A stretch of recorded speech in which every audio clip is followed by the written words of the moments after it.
Hey, everybody. Thanks for joining us again for another episode of Pursuit of Purpose. The show is called What Are We Doing?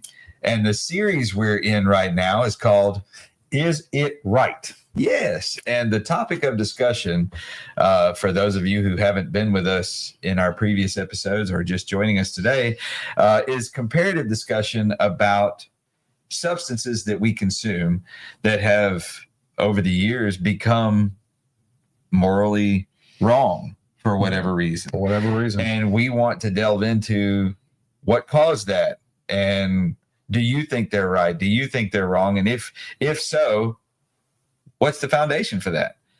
What is the foundation for the decision for instance, we've been talking about off the air, we've been talking about the comparison of marijuana and coffee. Mm-hmm.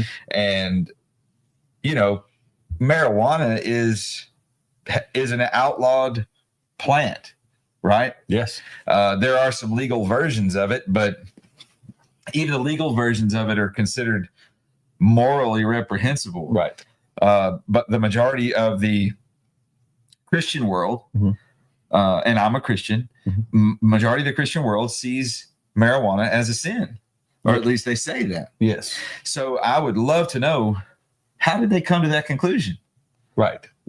What in the Bible supports that the use of marijuana is a sin, is wrong? I have no frame of reference myself. Right. But have you any idea where they come up with this? The only thing I can think of, since like you, I can't really find a biblical reference. You know, I find references to, it's mainly drink, you know, that sort of thing.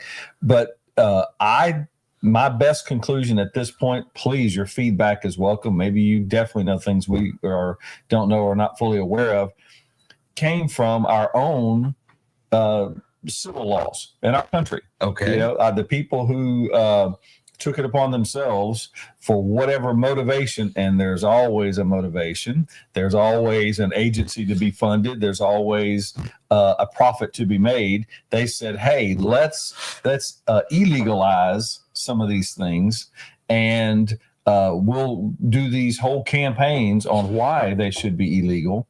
And then they started, I think, associating certain substances with certain lifestyles, like certain, the only people who do maybe say marijuana are these antisocial types. And that may or may not necessarily be so, but those things get presented.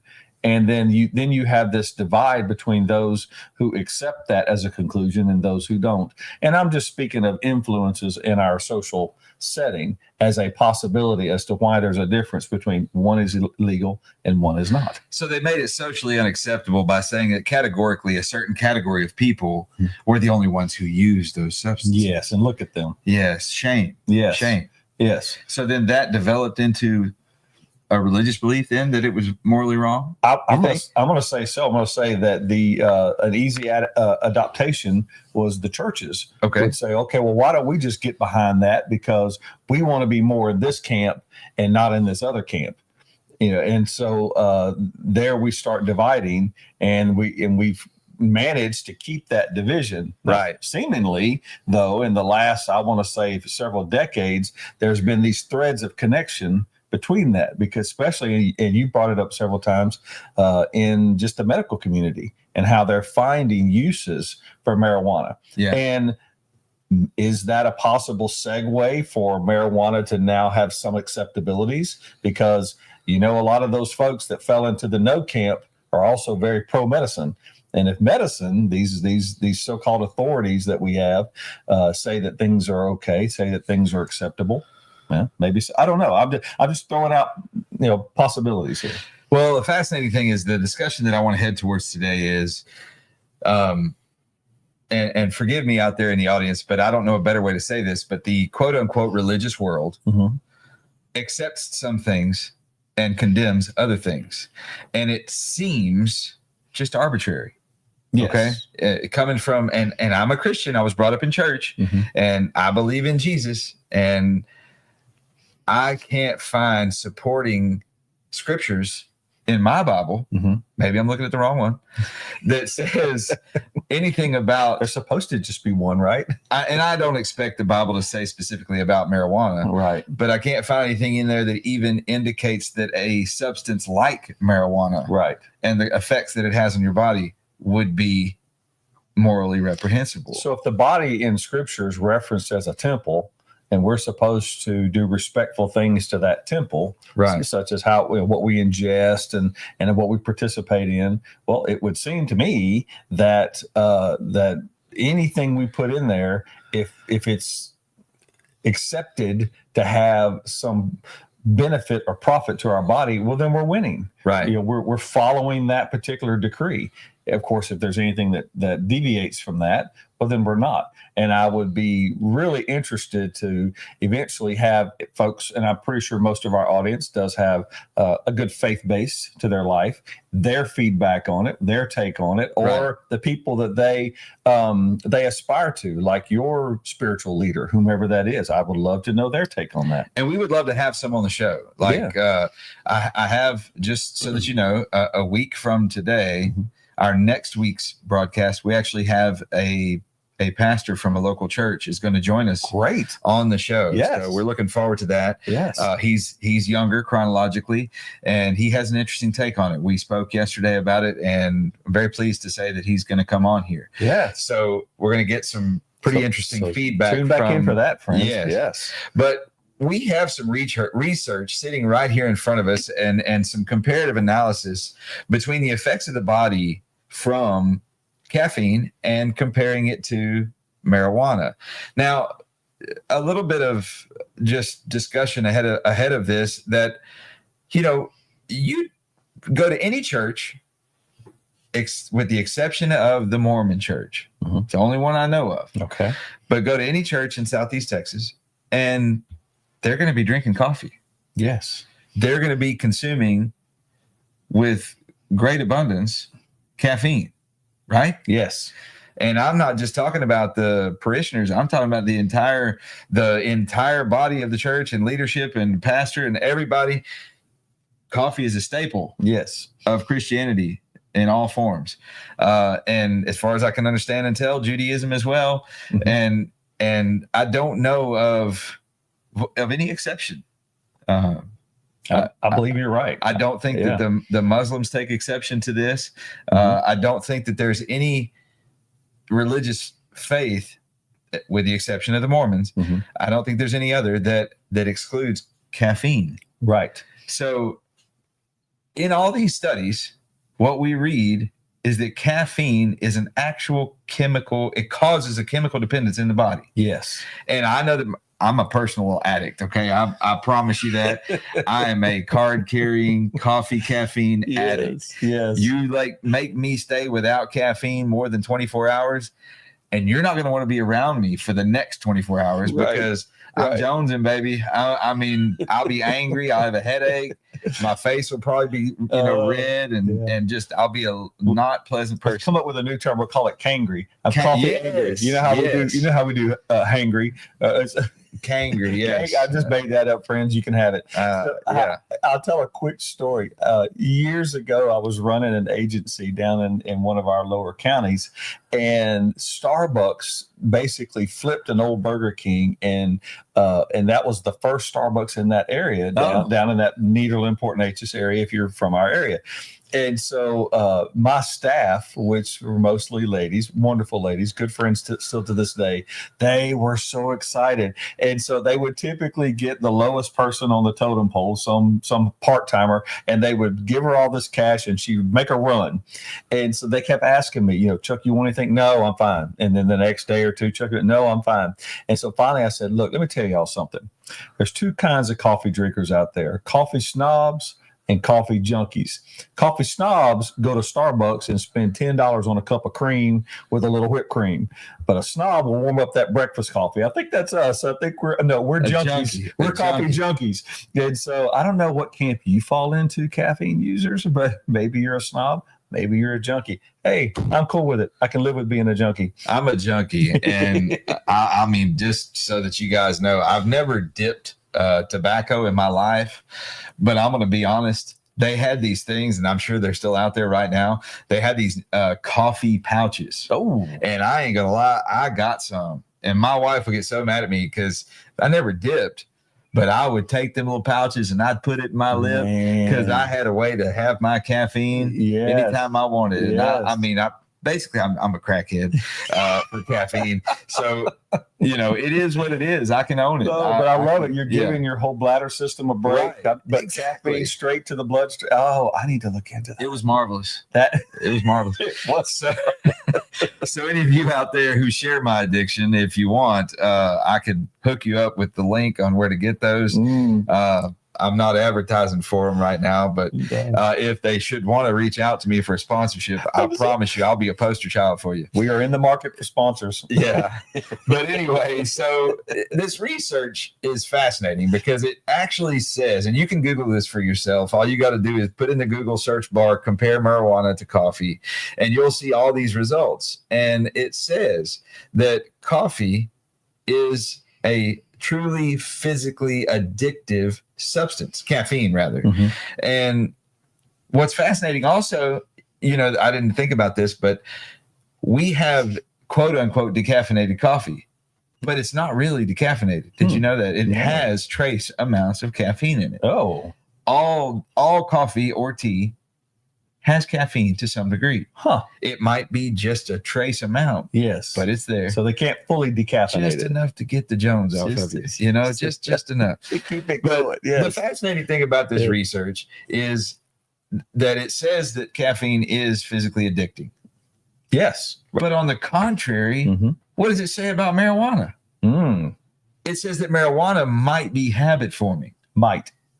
But it's not chemically addicting. Right. Isn't that fascinating? That is. I never expected that until I read it in black and white. Correct. And I even think this particular result say it's possibly psychologically marijuana, that is, and I don't think it's addictive, habit forming. Yeah, which is a little different than addictive. Friends, we'll maybe talk about that on another episode. There is habit forming. There's addictive. For example, some people are habit formed to say certain carbs. They like their chips or they like their snacks, but they're not addicted to it. If they had to push back for some reason, they wouldn't have near of the addictive effects. Caffeine, not so much. When you get a physical headache, when your head hurts and you're having other types of symptoms because you don't have enough of it in that moment, that's an addiction. Right. And the other fascinating thing is that this research indicates that, we have, marijuana is a cannabinoid. Yes. Right.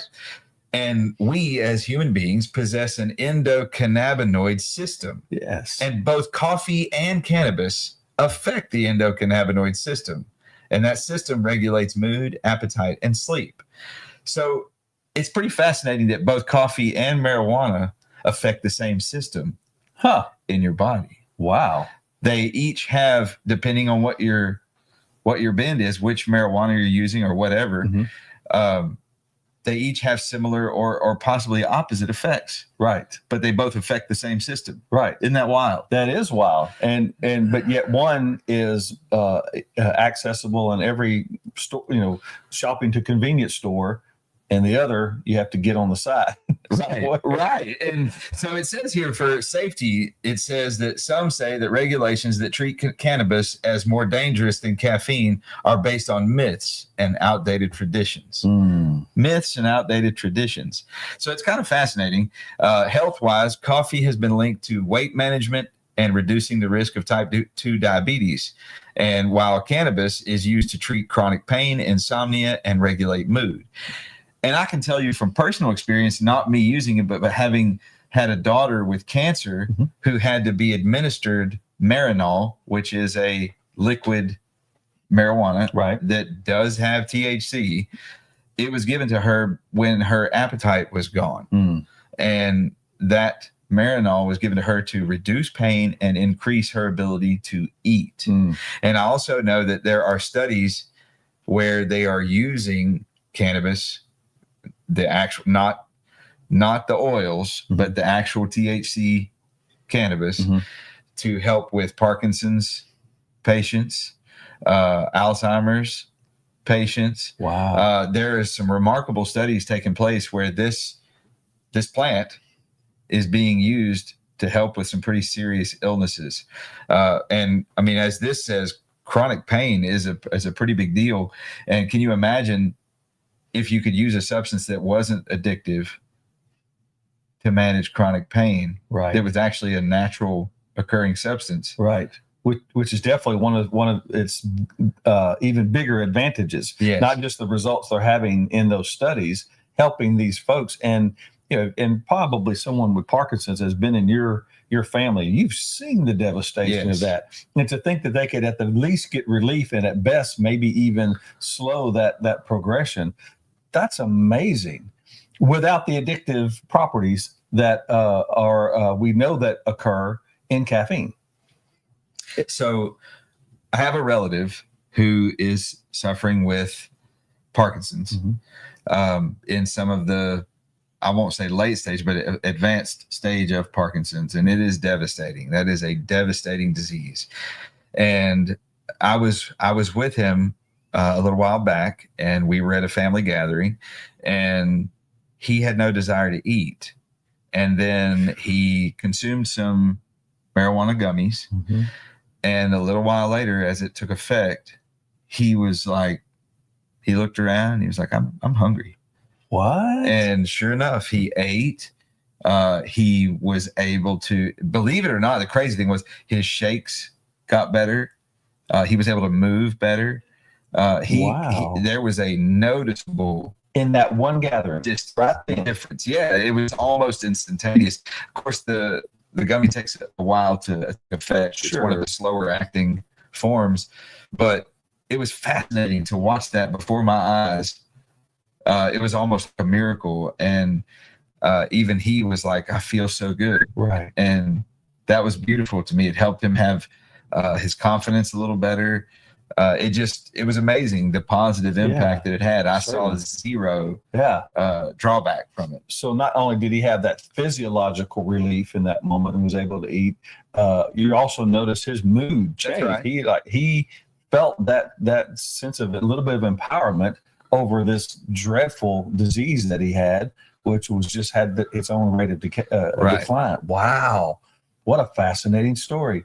So maybe that's the reason that we'll call it our scientific, our research community is starting to put more energy into what they know to be a positive affecting additive, which is cannabis in some form. That's right. Wow. And I want everybody to understand that we here at Pursuit of Purpose are not advocating that you go out there and blaze it up and smoke a bunch of weed or anything like that. Not even, I've never tried it. I'll still say that. Never had THC in my system from firsthand. I've probably gotten it, from the environment I was in from time to time, but I've never consumed it myself. Right. But I have zero judgment toward anyone for doing it. And I appreciate that, because you notice I never make that same claim. And I want to look at this objectively. Yes. And I want to invite our audience and the rest of the world to really question things that we believe and the foundation for it. Yes. And is it right? That's the question. That's it. So there's another part of this study that I find really fascinating. And this question is, what's worse for you? Is caffeine worse for you, or is marijuana worse for you? And amazingly, it says here, and the first two words in the answer is excessive death. According to the U.S. Bureau of Mortality Statistics, long-term caffeine use can cause stress, ulcers, and irregular heartbeat, and kill 1,000 to 10,000 people annually in the United States. Oh, my word. According to the same source, the number of deaths from cannabis use, zero. Wow. So here we are. Now, here's the fascinating thing, folks. Like, all truth be told, I've asked a lot of people in the religious community about this, and they all tell me, well, it's just wrong. Anything that causes the human body to change or to have a negative effect, that's what makes it wrong. Well, right here, I'm presenting to you the statistics from a scientific community, has nothing to do with anything. Right. they're telling us Yes. that they have proof, Yes. empirical evidence to say that caffeine's killing us, the overuse of caffeine, and they can't Right. link a single death, not one, Not one. to the use of marijuana. And I love that science has its place because in studies like this, it's not suggestive.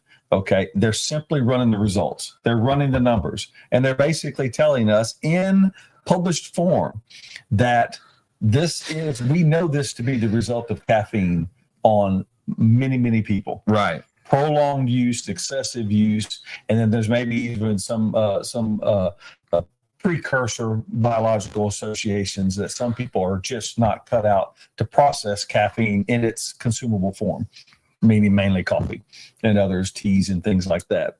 But they definitely know, as they put folks through these studies with different cannabinoid consumptions, be it gummies or some other type of maybe the liquid or what have you, none. No deadly results from consuming. Yeah. Okay. I'm not saying anybody could get in accidents and things like that. This is just strictly what it's doing from the inside once we ingest it. And we are going to talk in some later programs, later episodes in this series. We're going to talk about comparative results of sleep deprivation, alcohol, and different drugs, how they compare to marijuana and in driving, Yeah. specifically driving. And we're also going to look at the comparison in driving and texting, or driving and phone use, Yes. distracted driving in comparison to marijuana use. So there's a lot of stuff to unpack in this discussion. Right. And we really want to invite our audience. Please get involved. We want your input. We want to know what you think. We want to know what you'd like to know. Mhm. If there's anything or anyone that you'd like us to reach out to and get information from, please let us know. And we really appreciate our audience. Thank you guys for joining us today here at The Pursuit of Purpose. The name of our show is What Are We Doing? The series is called Is It Right? And we do this every Tuesday morning at 10 o'clock, friends. And so in whatever format you may catch this discussion, know that you can participate in a live discussion that will facilitate, but we would love your feedback. This is where you get a chance to influence others on the things you've come to conclude. And topics like this, we hope to discuss, and others in the future, but definitely this Is It Right? And these comparisons. Well, thanks. We appreciate all of you out there allowing us to become a part of the pursuit of your purpose. Let us know. Make some comments, make some suggestions, ask some questions. And remember to always ask, is it right? Is it right? Thanks, guys. Y'all have a great day.